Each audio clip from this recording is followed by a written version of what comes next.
이제 종목을 발굴하는 방법을 한번 공부를 해볼까 합니다.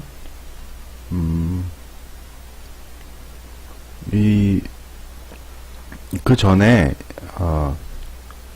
일단 간단하게 기술적 분석의 기초를 다시 한번 볼게요. 우리나라의 그 주식 관련한 책들이 굉장히 많이 나와 있죠. 그런데 그 기술적 분석의 가장 기본적인 원리에 대해서 설명을 정말 비중을 가지고 하는 책이요, 많지가 않습니다. 사실 수학 산수를 한다고 하면은 가장 기본적인 게 뭡니까? 수학을 미적분을 이제 나중에 가서 배우잖아요. 잘 풀려고 그래도요, 기초가 굉장히 탄탄해야 수학을 잘할 수 있거든요. 주식도 그 주식을 해석하는 그런 방법들이 있잖아요. 기초가 아주 튼튼해야 거기서부터 그 주식을 해석할 수 있는 실력이 나오거든요. 그런 기초보다는 주로 이렇게 패턴 연구에 관한 얘기만 많이 하는 거예요. 그러니까 장님이 코끼리를 만질 때 코를 만지면은 코끼리가 뱀처럼 보이는 거고, 그죠? 그 다음에 다리를 만지면은 몽둥이 같이 보이는 거 아닙니까?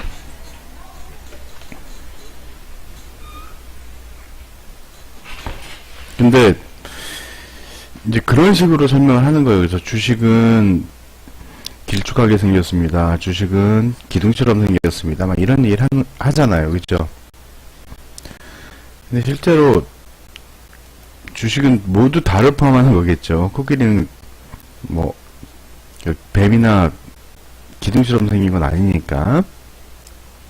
그래서 중요한 거는요, 주식을 공부를 잘 하려면 기초를 튼튼히 해야 된다, 이제 그런 얘기입니다. 어떤 분은 이런 얘기를 하세요.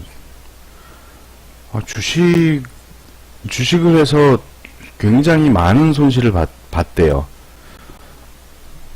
그런데 왜 주식을 그만두지 못하십니까? 그랬더니 그동안 공부한 게 아까워서 그만 못 둡니다. 이런 얘기를 한답니다.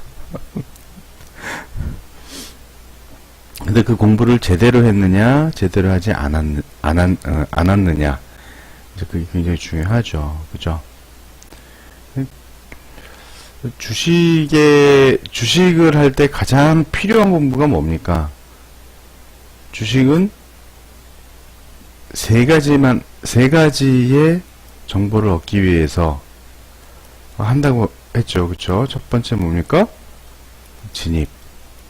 두 번째, 청산. 세 번째, 손절. 요 세 정보를 얻기 위해서 주식 공부를 하는 거예요, 사실은. 그쵸?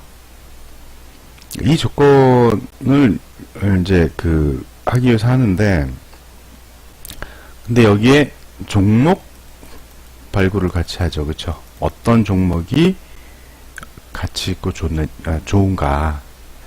예. 그런 종목을 찾는 그런 공부까지 같이 합니다. 자, 오늘 말씀드릴 거는 뭐냐면은, 이제 종목 발굴법에 대해서, 말씀을 드릴 거예요. 어떤 종목이, 추세적으로 상승하는가. 그래서 종목을, 찾는 실력을 이제, 길러보자는 그런 내용이고요. 그래서 좀 전에 말씀드리다시피, 주식시장을 분석하는 이유는 요 세 가지, 진입, 청산, 손절 시점을 찾기 위해서 합니다. 그리고 이 세 가지 정보를 얻기 위해서 지난 200년 동안 주식시장을 분석한 분들을 둘로 나눠보면은, 첫 번째는 기본적 분석, 펀더멘탈 어널리시스라고 합니다. 기본적 분석을 하시는 분이 계셨고, 예를 들면 뭐 벤저민 그레이엄이나 워런 버핏 같은 그런 분들, 피터 린치나, 또 하나는 기술적 분석 말고 기술적 분석을 하시는 분이 계셨어요. 제시 베리모어나 윌리엄 겐이나 이런 분들이요. 어떤 분석법이 더 좋습니다. 그거는 말씀을 이렇게 드릴 수가 없어요. 왜냐면 둘 다 장단점이 있습니다. 그리고 또 각 분야에 대가들이 있어요. 수익률이 엄청나죠. 그쵸? 근데 어쨌거나 그 두 분석법은 아까 말했던 세 가지 정보를 얻기 위해서 하는 거예요. 그러면 잠깐 얘기를 좀 해볼까요? 기본적 분석, 장점은 뭐고 단점은 뭐고 그 전제 조건은 무엇이었냐. 기본적 분석은요, 기업의 내재 가치가 언젠가는 반드시 주가에 반영된다라고 하는 그런 이제 전제 조건, 믿음을 가지고 하는 겁니다. 그래서 예를 들면 이런 거죠.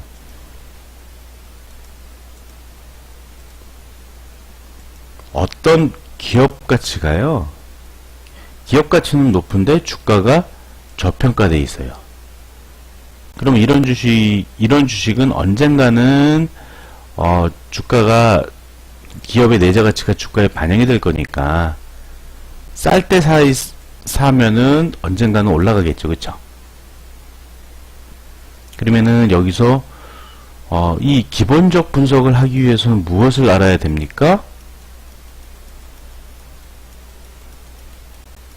첫 번째, 정확한 기업의 내재 가치를 계산할 수 있어야 됩니다. 그죠?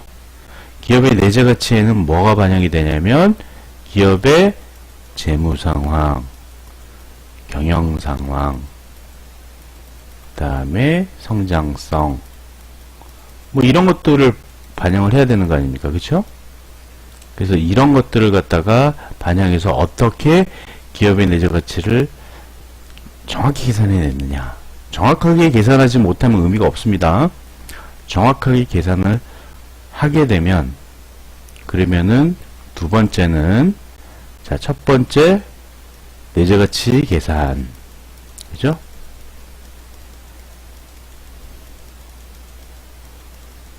두 번째 뭡니까? 기업의 내재 가치와 시장가를 서로 비교를 해야 되잖아요. 그래서 시장가가 내재 가치보다 훨씬 쌀 때, 워렌 버핏은 한 60% 정도 쌀 때를 기다립니다. 이때만 사는 겁니다. 그리고 세 번째, 언제 청산합니까? 시장 가치가 내재 가치를 반영할 때. 그럴 때 성장성을 보면서 청산 여부를 결정을 하는 겁니다.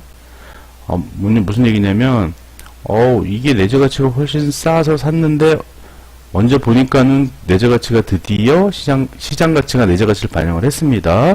그런데 성장성이 있어요. 그러면 계속 보유. 이런 거죠.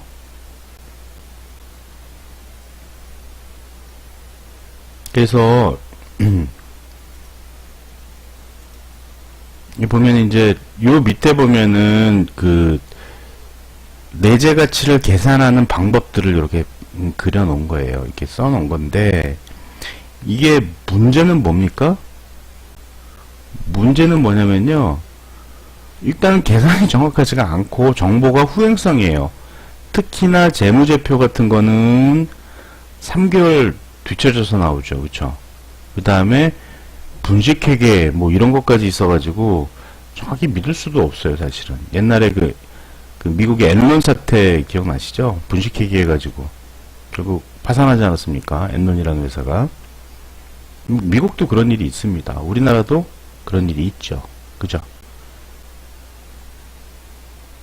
그래서, 그리고 그 다음에 그 기업의 경영 요소 같은 경우는요, 뭐 CEO의 철학이라든지 아니면은 경영 능력이라든지 이런 것들을 제대로 알 수가 없는 거예요. 그거는 정말 고급 정보에 속하기 때문에 인너서클이라고 하는 그런 내부자들만 접근할 수 있는 정보입니다. 좀 이따 보면 그런 얘기가 나오는데, 그러니까는 어쩔 수가 없는 겁니다. 그거는 개인이 접근하기가 힘든 정보예요. 그쵸? 그러면 아까 말했던 세 가지 전제 조건 중에서 뭡니까? 정확한 내재 가치 계산이 불가능하죠. 그러니까 개인들이 기본적 분석을 통한 주식 투자를 하기가 힘든 겁니다. 자, 이게 그 포스코 이제 그 차트예요. 포스코 차트인데 워렌 버핏이 2004년도에 포스코에 투자를 했었습니다. 그때 평균 매수 단가가 한 15만원, 6만원 사이였었어요. 포스코 같은, 이제, 포스코라는 주식을 워렌 버핏이 투자를 하니까, 이분은 자기 나름대로 기준에 맞추어서 저평가됐다라고 생각하고 산 거잖아요. 그죠? 그랬는데, 그리고 나서, 요때 2004년도에 사가지고, 그때 신문에 아주 떡적하게 났습니다. 포스코 샀습니다. 워렌 버핏이 그러고 나니까 주식이 막 오르기 시작했죠. 그쵸? 얼마까지 가냐면 76만 5천원까지 올라갔었습니다.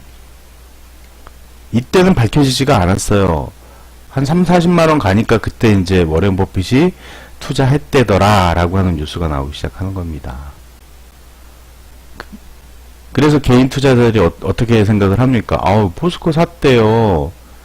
포스코 좋은 주식이네, 좋은 회사네 라고 해서 따라 사기 시작했습니다.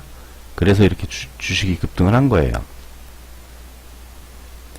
근데 이때 개인들이 포스코를 사는 거는 주식 투자의 원칙에 맞는 겁니까? 무슨 얘기냐면 워렌 버핏은요, 이 조건이 내재 가치가 시장 가치가 지금 내재 가치를 한 60% 절하돼 가지고 쌀 때 투자를 한 겁니다. 15, 16만원 사이에. 근데 개인 투자자들은 언제 산 겁니까? 30, 40만원대 산 거예요. 50만원대 사신 분도 계시죠. 이거는 뭐냐면 기업이 좋다고 할지라도 진입 조건이잖아요. 60% 평가절하되었을 때. 그때 사지 않고 한참 많이 올랐을 때 사는 거는요. 그거는 회사가 좋은 것과 시장 가치가 내재 가치를 덜 반영한 것과는 의미가 다른 겁니다. 즉, 이런 거죠. 추세가 한참 올라가고 있는데 이 어깨 부분에 산 거예요. 그쵸? 워렌 버핏은 발목에서 샀지 않습니까? 그죠? 이 두 사이의 투자자는 같은 주식을 투자를 했는데도 불구하고 의미가 다른 겁니다. 그리고 나서 어떻게 됐습니까? 워렌 버핏이 언제 팔았냐면요. 요때 팔았어요. 요때. 2004년에 사가지고 2014년도에 청산을 했습니다. 수익률 113%, 한 30만원 좀 넘었을 때 청산한 거예요. 워렌 버핏이 왜 이때 청산을 했을까요? 들리는 얘기에 의하면요. 2014년도에 이명박 정부가 들어섰잖아요. 그죠? 그래서 그때 포스코에 낙관한 인사를 막 자기 뭐라 그러죠? 무슨 경북 포항 그쪽 이상득 씨랑 이렇게 아는 사람들 이렇게 경영진을 갖다가 막 낙하산 인사를 한 거예요. 그러니까 워렌 버핏의 입장에서는 뭐가 문제가 생긴 겁니까? CEO 경영 요소 부분에 CEO가 검증되지 않은 사람들이 막 들어오는 거예요. 회사 가치가 제대로 보장이 되겠습니까? 안 되죠. 그쵸? 그래서 워렌 버핏이 이때 2014년도에 전량 청산을 했습니다. 이분은 나름대로 자기 투자 철학을 지킨 거예요. 최소한 10년 이상 들고 있을 주식을 사라. 이게 이제 자기의 투자 철학이거든요. 정확히 10년 들고 있었습니다.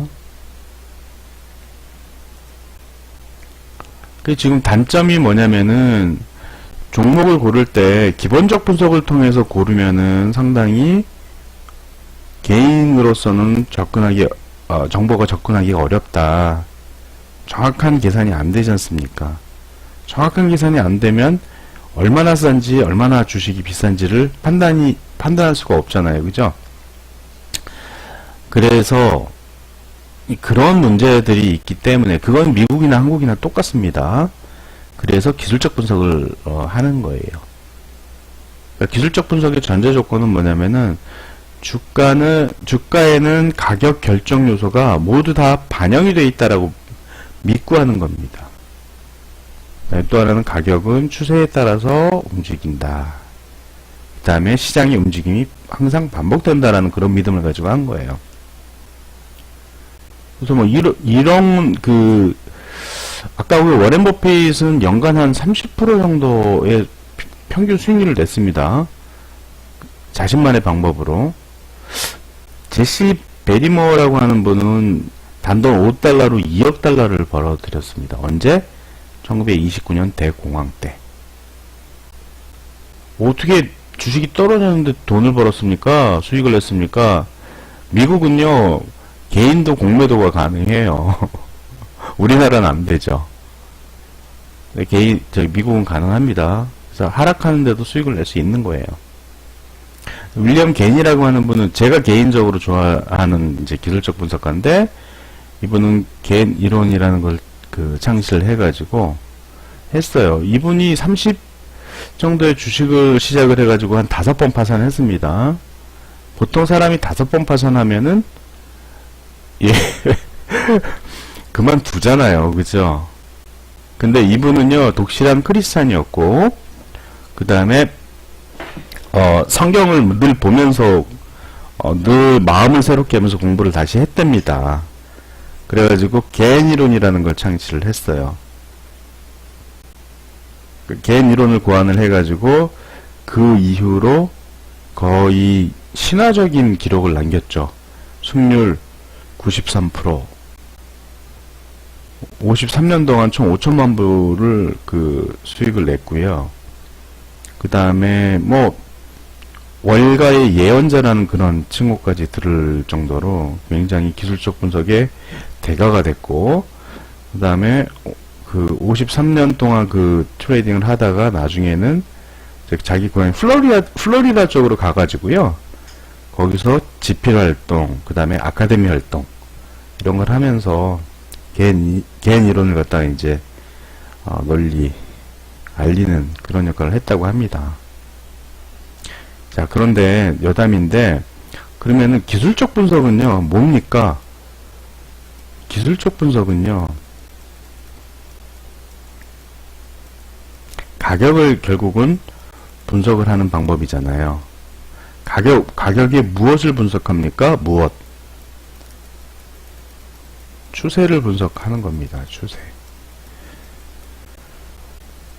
그래서 기술적 분석은 무엇을 하기 위해서 하는 거냐면 추세를 사기 위해서 하는 거예요. 그러면 뭡니까? 추세가 무엇이냐, 일단 추세란 무엇입니까? 하는 것과 그 다음에 자, 추세가 언제 시작합니까? 이거 두 개를 알면 되겠죠. 추세가 언제 시작합니까? 를 알면은 진입이 나오잖아요. 그렇죠? 그래서 언제 끝납니까? 알면은 청산이 나오는 거죠. 추세가 시작하는 것 같다가 아닌 것 같다. 손절이잖아요. 그렇죠? 그래서 기본적으로 알아야 될 게 추세란 무엇입니까? 하는 것과 추세가 언제 시작했다, 언제 끝납니까? 이거를 분석하는 게 기술적 분석의 핵심입니다.